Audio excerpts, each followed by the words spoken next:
10 years in a row. All right, let's head over for that full forecast.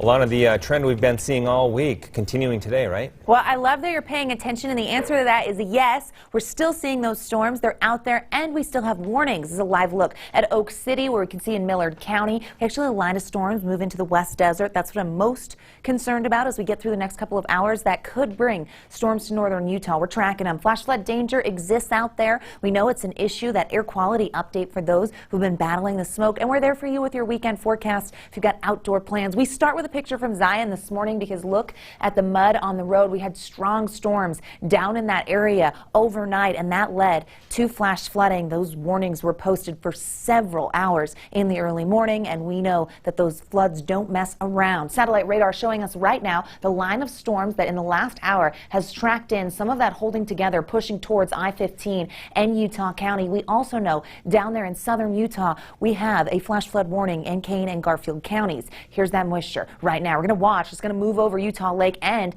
actually push towards Nephi and portions of Utah County. We zoom in. We've seen lightning with it near Milford. Also watching those mountainous areas like Panguitch, Duck Creek, near Bryce Canyon, all of those areas likely to see storms as we get through the rest of the evening. Let's check in on that flash flood warning. It remains in effect until the 6 o'clock hour, and we know that it is right there and still water overhead. Heavy rain, plenty of lightning, gusty winds. These storms during monsoon season really bring a serious threat, and that's why even as we head into tomorrow with the drying trend, we have the possibility of seeing that flooding at Bryce Canyon, Grand Staircase, and Natural Bridges. So a heads up if you're taking a weekend trip. There's that live look outside from our doTERRA camera. The clouds bulking up on the west side. You can't see the Oakers. We know those storms are going to keep on rolling, and if they can hold together, they will. Saw that isolated one yesterday. 97 in Salt Lake, 90s for the next couple of hours with the chance of a storm, so a heads up there. Air quality has improved when it comes to particulate matter, but we still have ozone issues, which is why we have unhealthy air for sensitive groups in Cache Valley,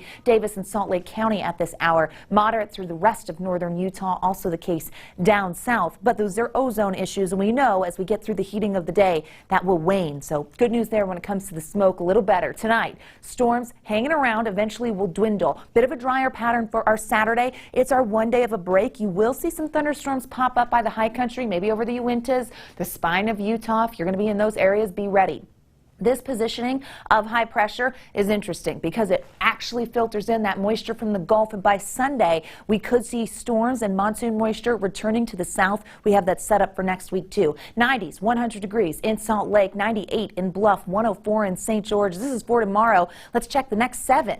Washington County showing you that heat now as early as Sunday afternoon and evening. We're going to see those changes, and then that isolated to scattered storm pattern sets up next week with the chance for flash flooding yet again. This is monsoon season, folks. We haven't had a serious one in quite a few years, so this moisture, it's a big deal. 104 for our Sunday. Hot to start our next week. We also see additional cloud cover and the chance of storms as we head into next week. Keep cool for tomorrow and eyes to the skies with those thunderstorms. Glenn, Emily, over to you. All right, Alana, we appreciate it.